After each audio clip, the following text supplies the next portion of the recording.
for Mercy and 60 for Bethlehem. So they told me that. What are those numbers? 30 beds, 30 people waiting for a bed People ahead of her. ahead of her. But they're actually expecting tomorrow, Oh, okay. as of now, no. So that might change, who knows though. We'll see. Okay, we're gonna try to get through Joshua 16 to 19 tonight. And this is talking about all the tribal inheritances, the land that's divided up for each tribe.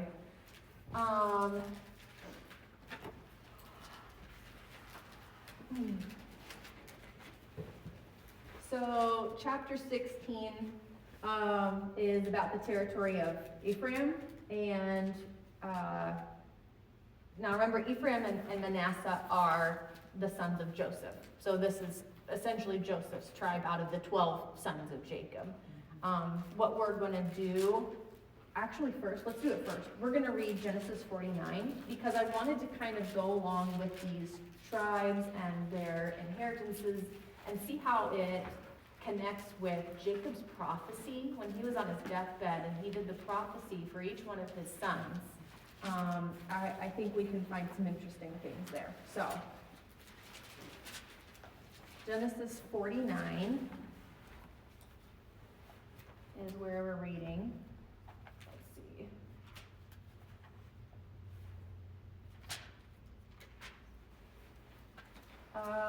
Would we be able to do 4 verses apiece? If that's too much for you, just say pass and I'll finish whatever's left. Sarah, would you mind starting for us?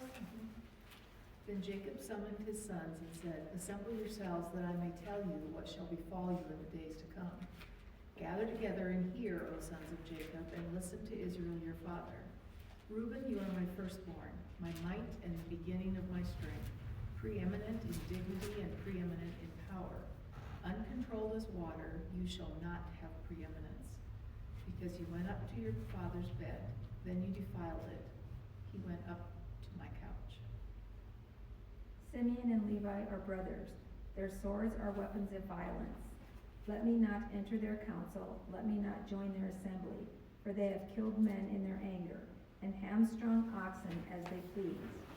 Cursed be their anger, so fierce, and their fury so cruel. I will scatter them in Jacob and disperse them in Israel. Judah, your brothers will praise you. Your hand will be on the neck of your enemies. Your father's sons will bow down to you. Judah is a lion's whelp.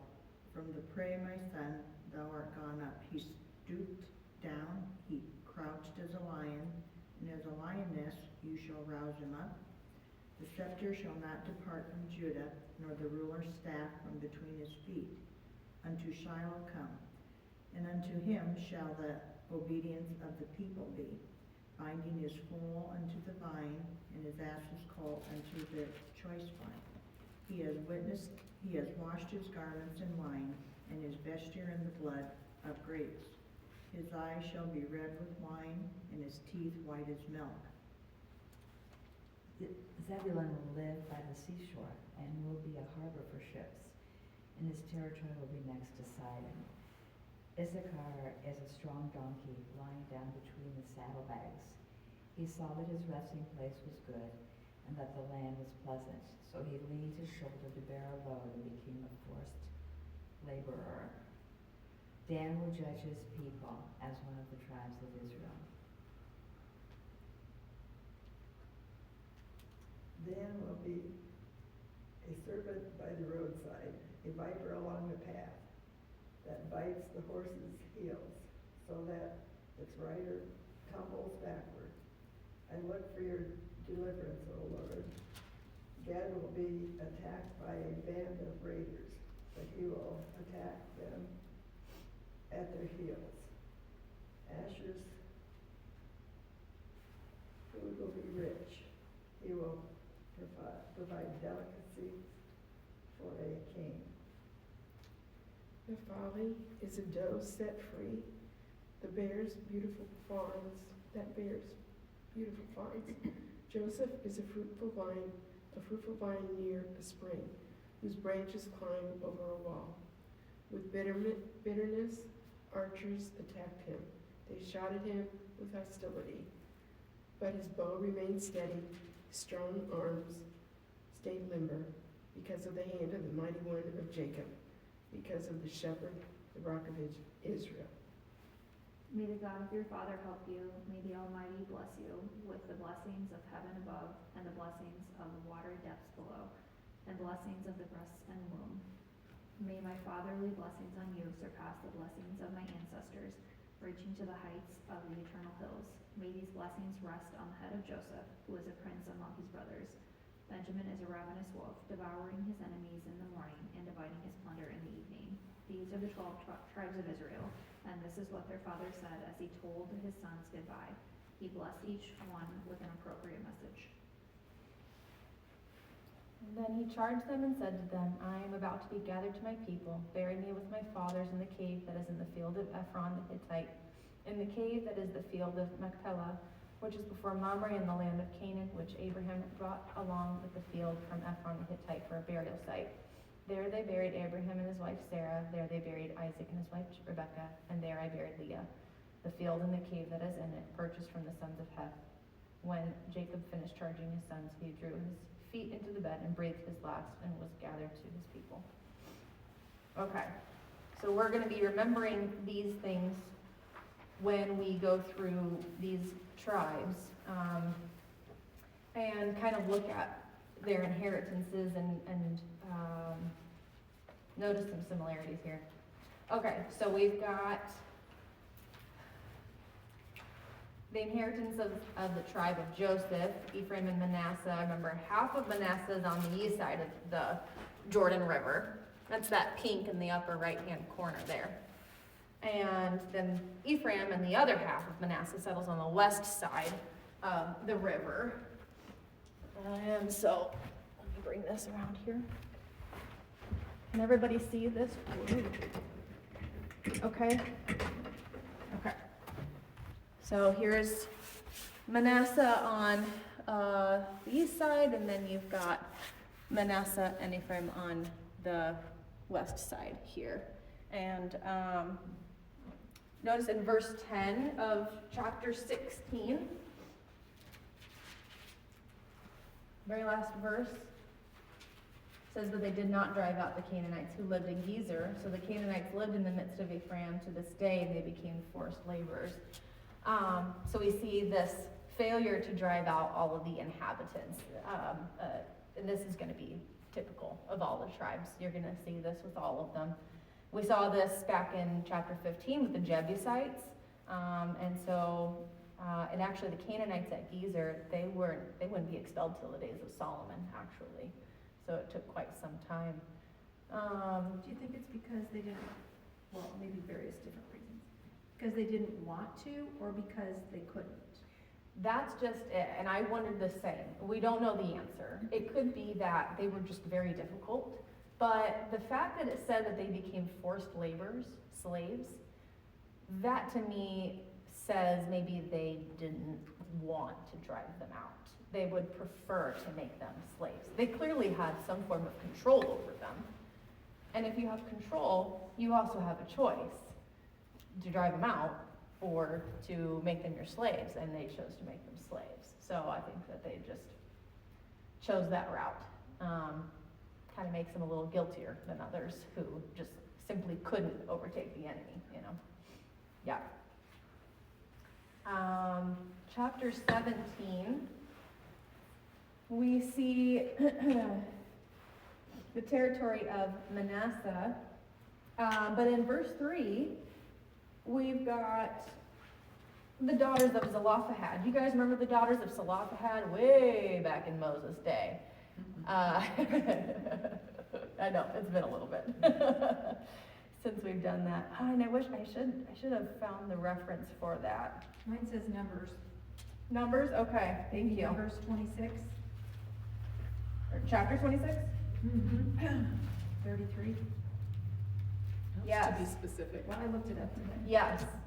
Oh, that's the whole chapter. We won't read the whole chapter. But essentially, we have these daughters of Zelophehad, and he had no sons. And the father died in the wilderness, and so there were no sons to inherit. And so the daughters came to Moses and said, "Why should the name of our father be withdrawn from among his family? Because he had no son. Give us a possession among our father's brothers."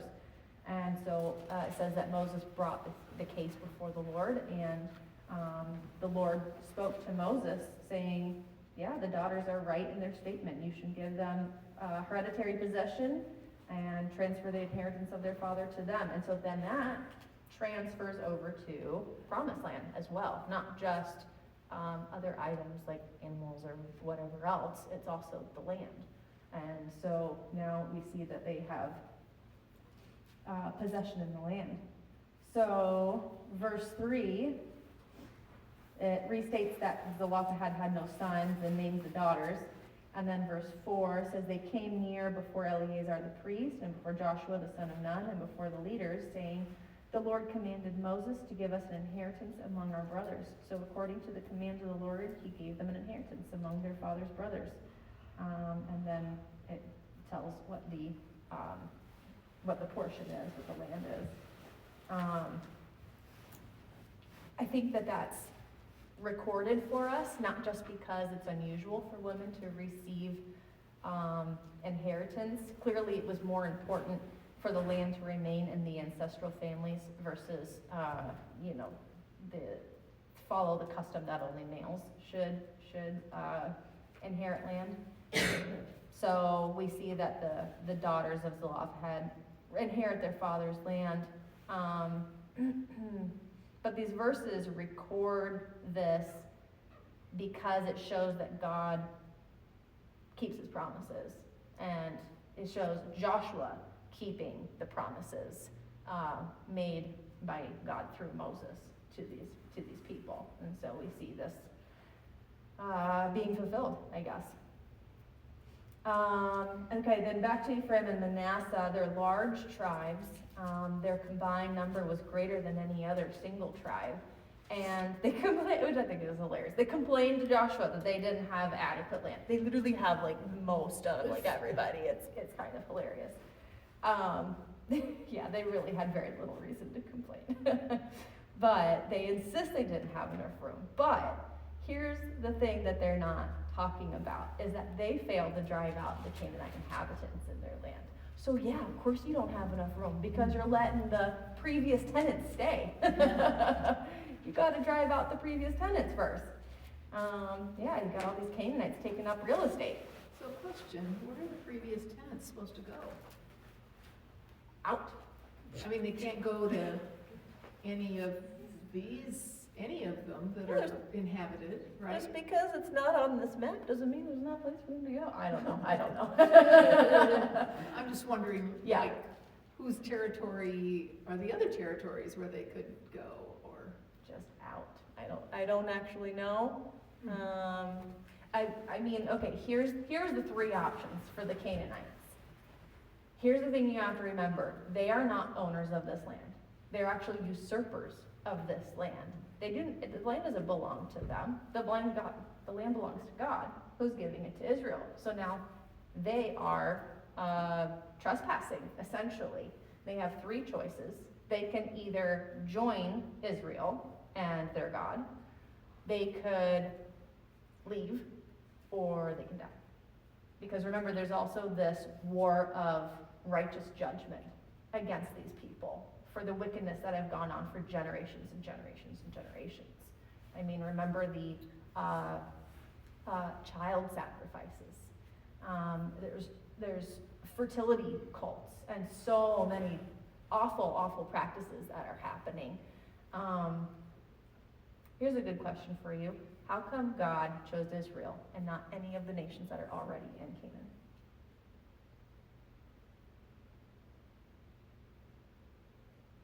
They came from Abraham, and he promised Abraham, right? Right? So why did he decide to start from one guy and have to literally build a nation from scratch versus choosing a nation that's already there? From a God standpoint, it's God building it, not taking one that's already established and Mhm. saying, okay, now I want you, now you're mine. Mm-hmm, He built it from nothing, right. Yep. and that the shows his practices. power. And then exactly, the practices that they were so deeply entrenched in, God pulled Abraham out of that. And remember, it says that Abraham believed God and his promises, and it was credited to him as righteousness. That was the basis for building the foundation of this nation. Out of that, not a nation that's already so deeply entrenched in wickedness and evil. And so that's exactly it. So these people, they are not the promised people. They're not the chosen They're people. like squatters. Yes, Yeah. that's exactly it. So I don't know. I don't know where they went. But they have a chance, like every one of them has a chance to join Israelites, like to become God's people? I mean, other than the ones he said to destroy. That's a hard question Like one of the because, choices you were saying. I mean, think of Rahab out of Jericho. Yeah. Not yeah. all of Jericho was saved, but Right. Rahab was. There were some people that were, but like, do you think it's because the rest of them literally just were that bad, they just didn't believe and chose not to, or? I have to believe that God knew the hearts of people, and he pronounced judgment as he saw fit. Yeah. But he also saved people as he saw fit. You know, if other people in Jericho had believed, we would have seen that. But it was just Rahab and her family. The rest were destroyed.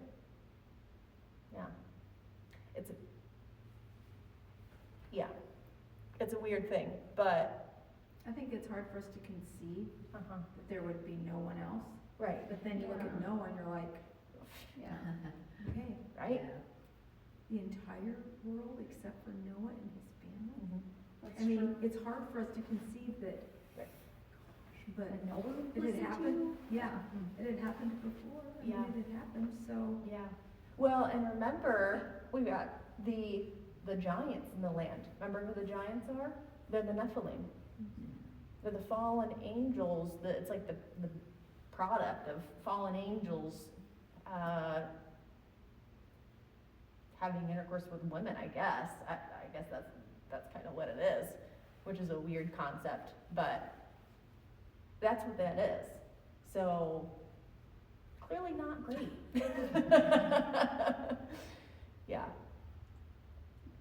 Then starting with one man, as you guys were talking about that, it made me think everyone born would be, after that, from Abraham, would be born into that. Mhm. That seems like a different, it's not just we're taking this that's already established. Right. No, we're starting new. Mhm. Everyone who comes into it will come into this tradition Mhm. and this. This covenant. That's the big part of it. The covenant that God's made with this people. It is, there's nothing else like it. God has not made that covenant, that same covenant, with any other people group.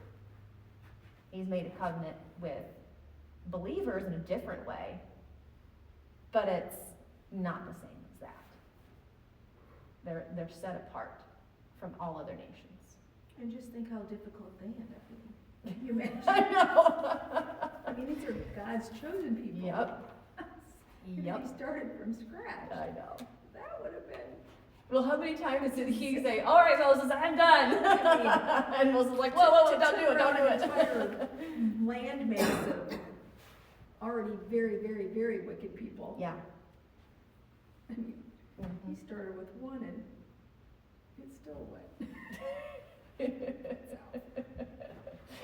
How many years after Noah, after Abraham was Noah? Noah was before Abraham. Noah was before, okay. Couldn't tell you how many years before. You can't. No, couldn't tell you. Maybe Well, I Google wasn't- can out I that. certainly wasn't thinking. No, that's all right. All right, so, what are we talking about? Oh, okay, so Ephraim and Manasseh, they're complaining how they don't have enough room, but really, the fact is that both tribes have failed to drive out the Canaanite inhabitants in their land territories And Joshua's response, I think, is kind of hilarious. It's very wise, very pointed. Let me see if I can find.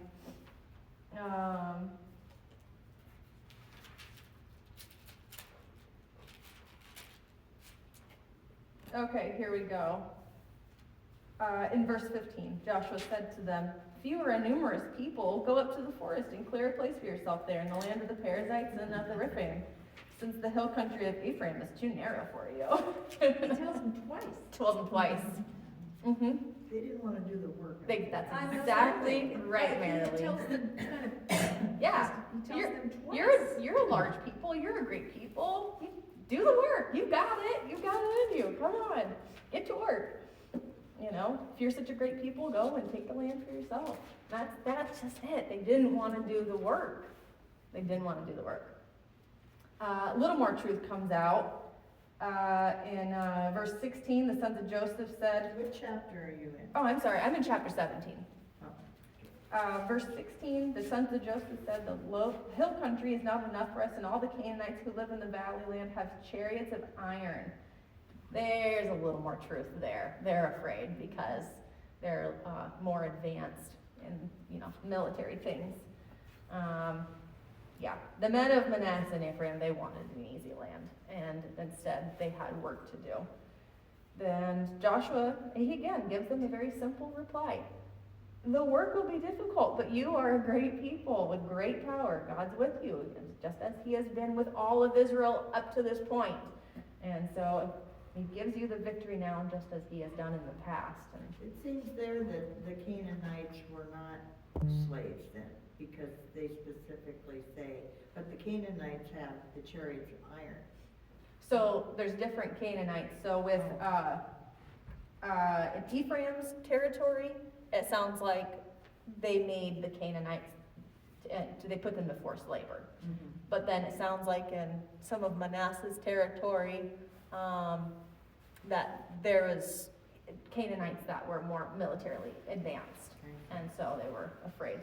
Is that whole thing prior to being taken over the land of Canaan, that entire thing, so like everybody there would be considered Canaanites, or what part of it was Canaan? That was all Canaan. Okay, so that all of them would be Canaanites. Did you say it was like the umbrella, and then there's different, Yeah, that's what I was wondering. like, Like Jebusites, Perizzites Yes. are Canaanites, so Yes. they're different groups. Correct. Yeah, okay. Correct, just Because like we're all that's the Americans. Yes. Very.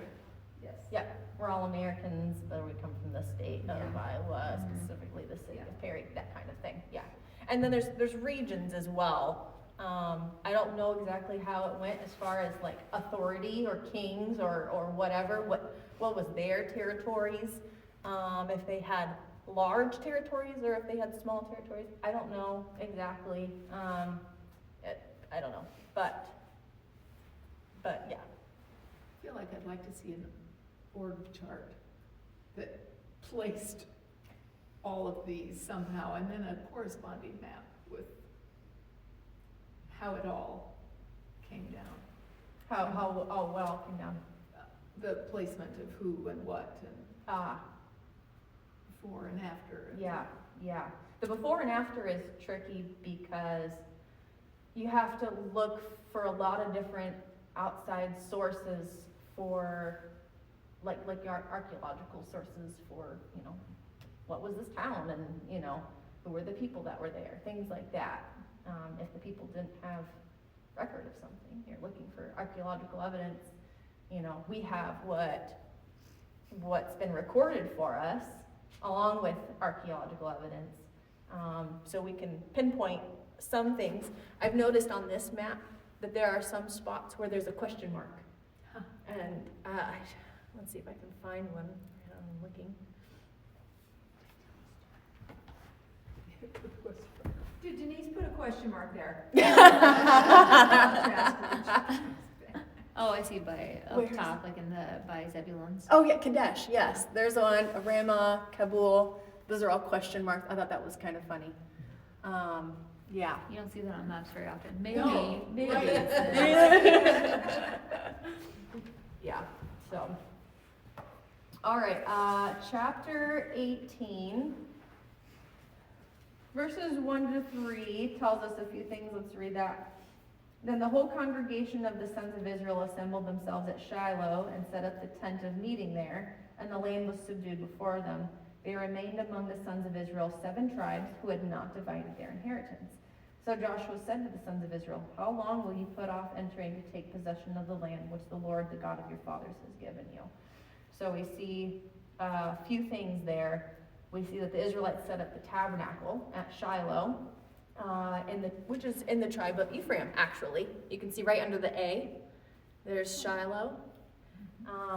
And so Shiloh is at the center of the promised land, but roughly center of the promised land.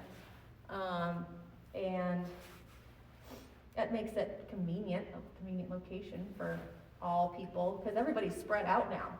You know, before it was much more localized. They were all camped together. Still a large people, probably took up quite a bit of space, but still not as spread out as this. And so now they're much more spread out. And so Shiloh is a nice, convenient location for the tabernacle for the time being.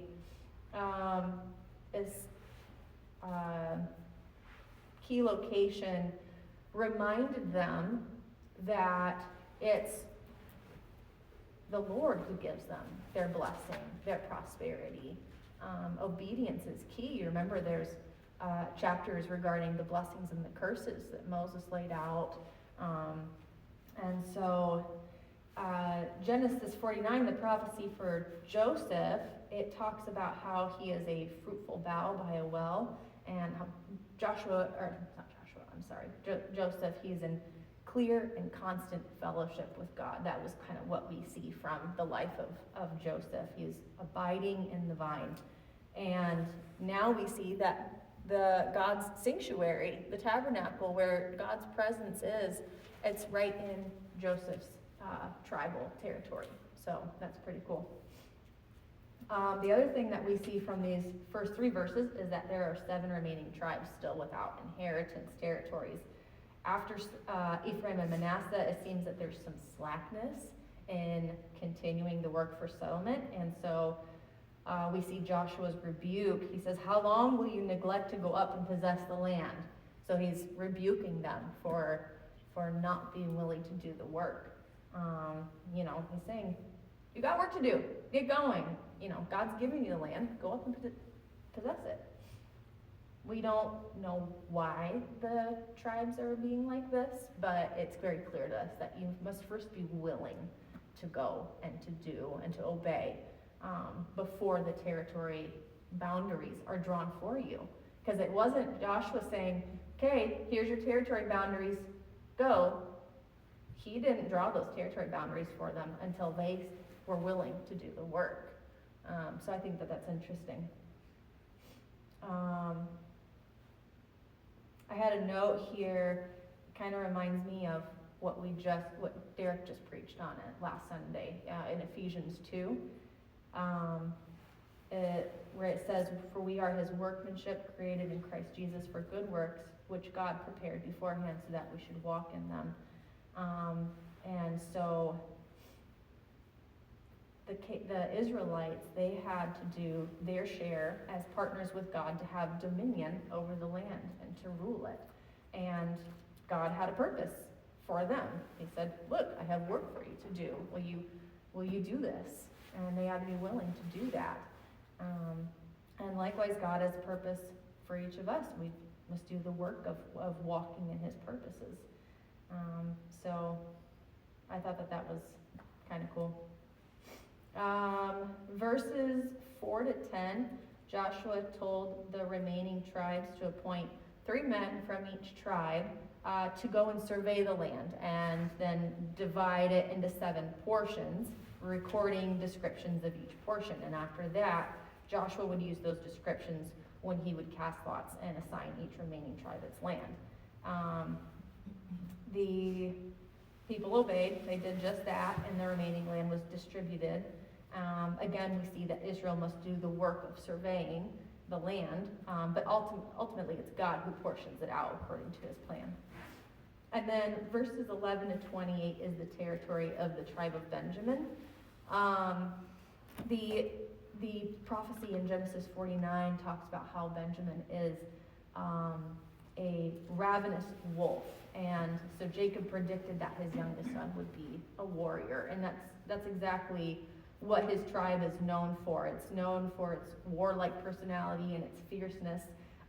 Judges 20, verse 16 says that it's talking about like 700 men from the tribe of Benjamin, and all of them can, what was it? Something about shoot a rock and not miss a hair, or something like that. Like the way that they worded it was just so interesting. But it was basically just, you know, Precise. yes, yeah, boasting about their abilities. And some notable people came from this tribe. The judge Ehud, King Saul, and then Saul's son Jonathan were all from the tribe of Benjamin. So, chapter 19, we see the territory of the tribe of Simeon. And in Genesis 49, Simeon and Levi, they actually received the same prophetic words for the same evil deed.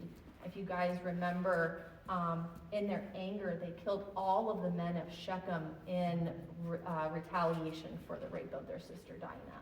They convinced all the men to get circumcised, and then while they were healing from their wounds, they went in and they killed all the men. And so these prophetic words spoken by Jacob were of the dividing and the scattering of the tribes. So with Simeon, I think I told you guys this before, started out as the third largest tribe, and that was when they left Egypt. But after 38 years of wilderness wandering, 63% of the tribe perished, and it became the smallest tribe of them all. As a consequence, Simeon was the weakest tribe and ended up sharing an allotment with Judah, so it is, let's see. Way at Way at the bottom. Yeah, way at the bottom. But this map only shows part of Judah's territory. I don't know why, but Judah's territory is cut off. Yep. So Judah's territory continues down and around Simeon. Yeah. Not sure why it cut it off like that, but yeah. So really, if you look at it, Judah's territory is like this, and Simeon's is like that, right in the middle of it. Let's see.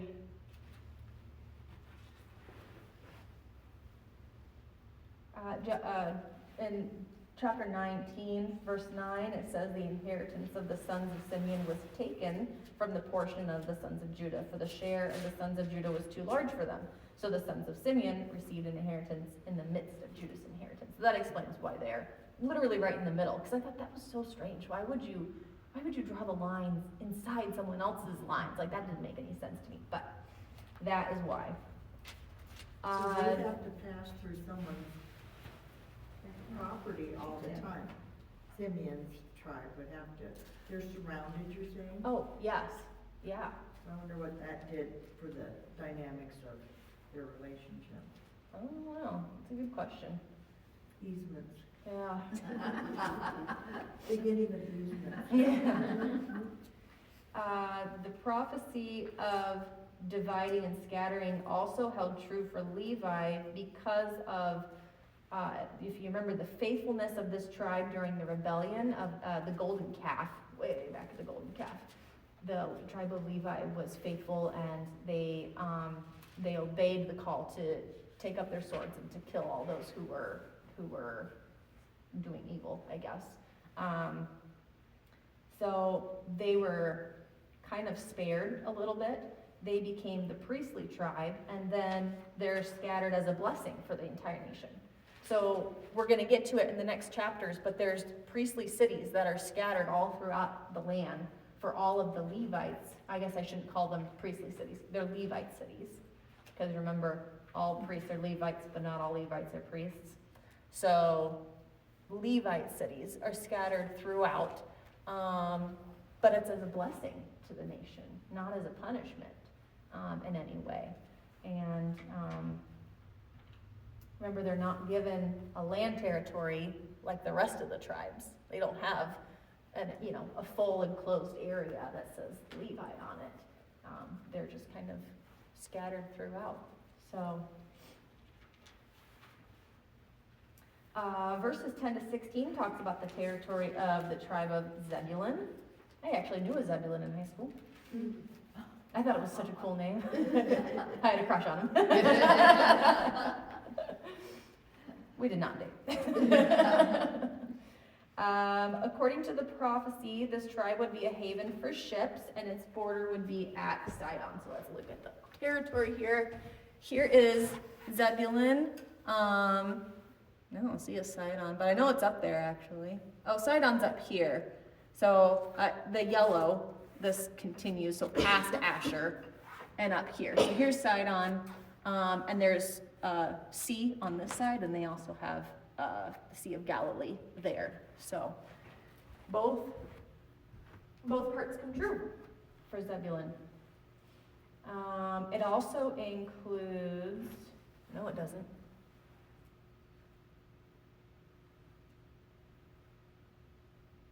No, it doesn't. Yes, it does. No, it doesn't. Hold on.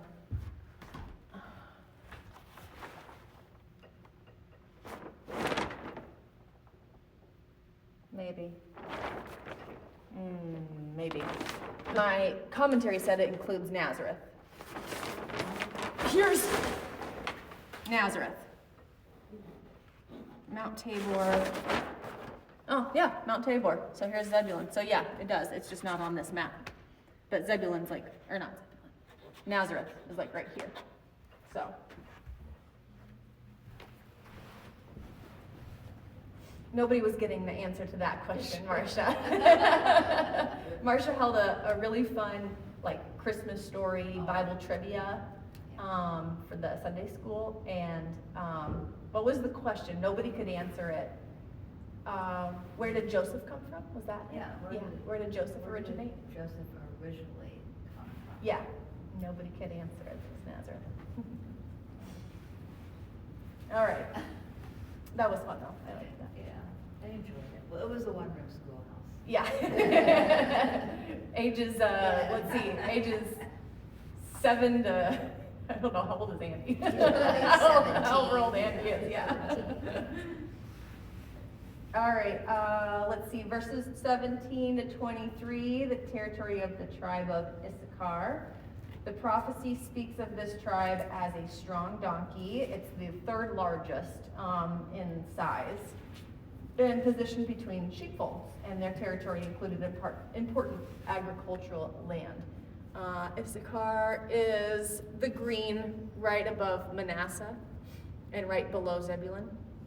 So that is Issachar. The prophecy also said they would become a band of slaves, and they were often targets of oppressive foreign armies who would put them into forced labor. So that also became true. Verses 24 to 31 is the territory of the tribe of Asher. And in Genesis 49, Jacob said Asher would produce good bread, other delicacies, and luxuries. Asher's tribe inherited ideal land in Carmel. It's right above Zebulun. It's that like orangish apricot color. It was ideal land in the coastal region, and that land they did produce many luxuries. So My translation in Genesis says, and he shall yield royal dainties. oh, royal dainties, like crumpets and tea. I don't know. Royal dainties, I thought, did not know the word dainties was in the Bible. Interesting. Turkish coffee and baklava. And that sounds good to me. Verses 32 to 39 is the territory of the tribe of Naphtali. The only reference to Naphtali in Genesis 49 is that other tribes would admire him. In Joshua, Naphtali received land from the Sea of Galilee up to Phoenicia. So that's that green that's right above the Sea of Galilee, to the right of Asher and Zebulun. So received land from the Sea of Galilee up to Phoenicia in the north, and it included 19 fortified cities. This land was in a region where Jesus did much of his teaching and ministry. It's all in Galilean area. And Isaiah prophesied that the Messiah would dwell in the land region of Zebulun and Naphtali. And so that's all that Galilean area, yeah. Verses 40 to 48 is the territory of the tribe of Dan. Dan's blessing in Genesis 49 dealt with the people from its land rather than the land itself. The prophecy says he shall judge his people, and this tribe supplied one of the most prominent judges. Can anybody guess? Samson. Samson came from the tribe of Dan. It also says, the prophecy also says, he shall be a serpent, by the way. Turns out Dan was a troublesome tribe. They introduced idolatry to Israel and later became a center of idol worship in Israel. Where is Dan? Where are you, Dan? It's down below Ephraim and above Judah, to the left of Benjamin, on the left there in green. Which I think is hilarious because there's literally a city called Dan right up there in Manasseh and Naphtali. So you missed an opportunity, Dan, to have Dan inside of Dan, I guess. We already read about Reuben and Gad with their inheritance on the east side, but here's what Genesis 49 says about those tribes. Reuben, though he was the firstborn of all Jacob's children, he forfeited his birthright inheritance through his pride and immorality. Remember, he slept with his father's concubine, and so he paid for it later. Joseph, the firstborn of Jacob's wife Rachel, received a double portion instead because of all that. And so Jacob said of Reuben, Reuben, you shall not excel. And it's true, no prophet or judge, king, anything worth noting, nothing came from Reuben. So, yeah. That was a generational. Yeah. Mistake, Judge- yeah. Yeah. Yeah. Big mistake. Which I think is a really important lesson, isn't that? You know, we don't think about long-term what our choices do. I mean, I don't know if there's some prophecy about my bad choices for my children, you know, generations later on, but it still points out just the long-term lasting effects of sin, yeah. Gad, his blessing referred to his skill in military conflict. It says, troops shall tramp upon him, yet he shall triumph at last. So foreign armies oppressed Gad in the days of Jeremiah, yet victory was theirs in the end. A large number of the troops who served in King David's army were actually from the tribe of Gad. So that's pretty cool too. Finishing up chapter 19, verses 49 to 51 is Joshua's inheritance. So we see Joshua receiving what's promised to him by God, but in remarkable humility, he is the very last of all of them to receive anything. Just another way that Joshua makes such a wonderful picture of Christ and just his humility in his leadership. Yeah. And notice, actually, he did not portion it for himself. He instead received what Israel portioned for him. So Israel set aside something for him. The city for which he asked, it said in verse 50.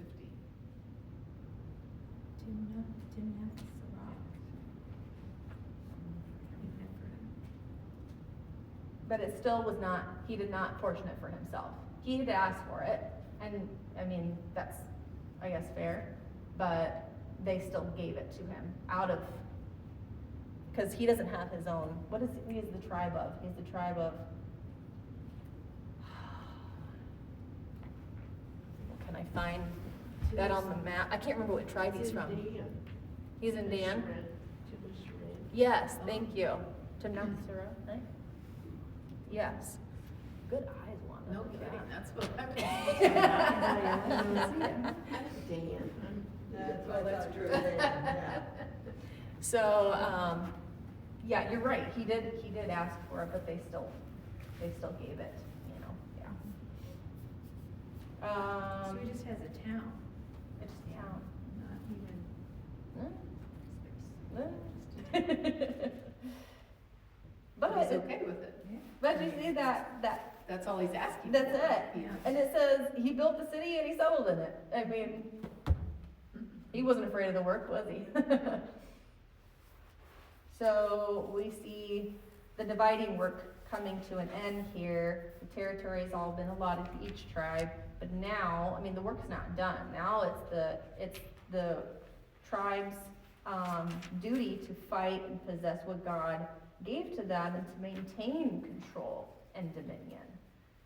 I think this is what got me thinking about how, if you can kind of, I'm asking God to give me the right words here because I'm going to fail here.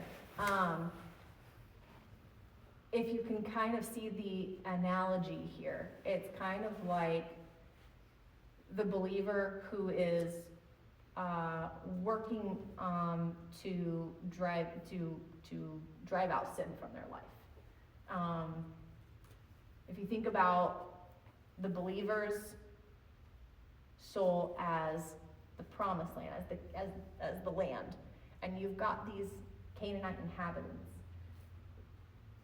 The land, how do I put this? We have eternal life, but the work is not done yet. There's still work to be sanctified, to purify, to drive out the sin. And we don't just sit back and expect that to be done for us. We have to partner with Christ in the work for that. We have to be willing to do the hard things. We have to be willing to get up and do the work. And we have to trust and obey as we go forward in that. Just like the Israelites, the work was not done once the land was all divided. And clearly we can see the ups and downs in Israel's history. There was constant work, and a lot of that came down to trust and obey, and maintaining that control and that dominion. God gave them the land to rule, to be a blessing to all the other nations. And that's kind of what we're also meant to do. We're to be a blessing to others. And how can we do that if we let the Canaanites inhabit our land? So anyway, I've spent a lot of time looking at, I won't go too deep into it because I know we're getting late here, but Romans 6, 7, and 8. Paul talks a lot about it. And so if you read those chapters, you can kind of see a lot of the similarities there. The struggle even Paul says, I do what I don't want to do, and how am I supposed to win this? And yeah, it's the struggle there.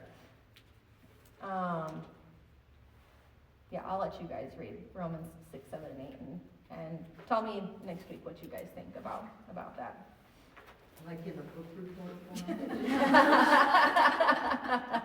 Single space.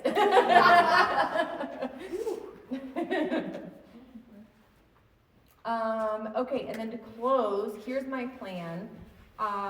Next week, we're going to do chapters 20 to 22 in Joshua. And then the week after that, we're finishing the book of Joshua with chapters 23 to 24, and we'll be done with the book of Joshua. After that, I'm planning on doing 2 books back to back because I wanted books to kind of carry me through the busiest time at the greenhouse.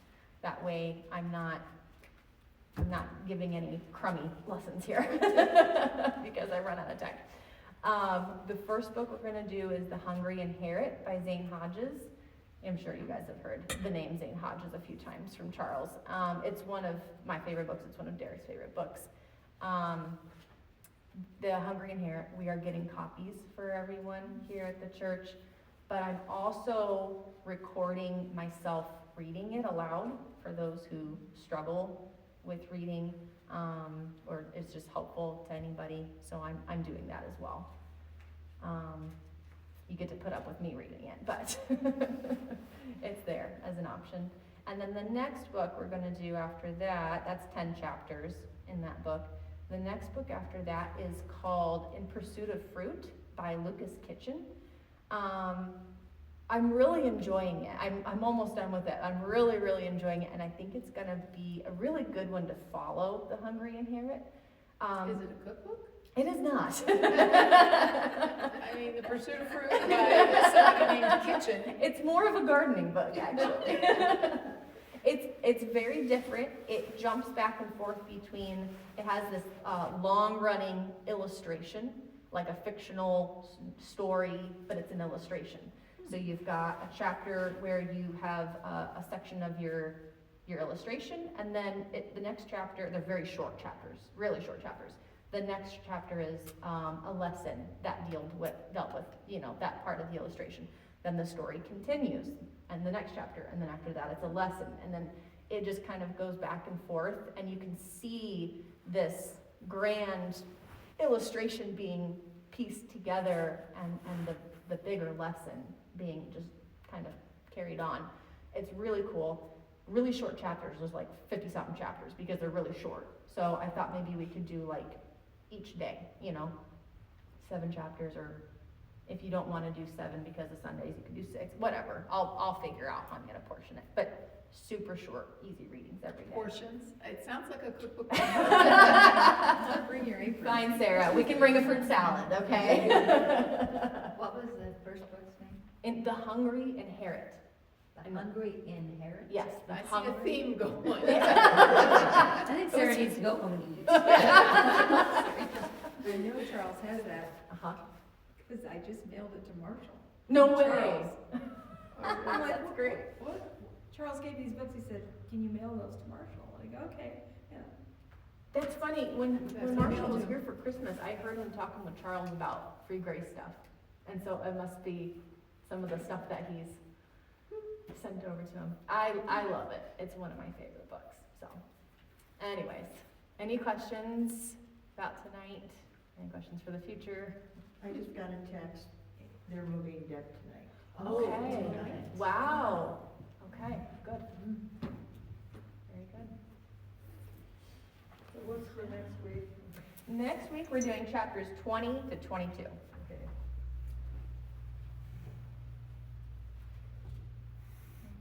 Lindsay, would you mind closing us in prayer? Sure. I've never prayed out loud in front of everyone ever, so I You will do don't my have best. to. No, I will do it. Okay. Heavenly Father, thank you for this evening. Thank you for everyone here. It was nice to get together back into fellowship. Thank you for the lessons you have taught us tonight. We pray to help remember that your work is never done. We can't sit back and let sin take over. Thank you for everything that you're teaching us throughout this Bible study. And we pray as we go throughout this week to remember the lessons that you're teaching us. Amen. Amen. Thank you. Never You're would have welcome. known you've never prayed. Oh, well, I guess I don't know if my son counts, but Catholics just growing up, well, I mean, I could tell you a lot of prayers.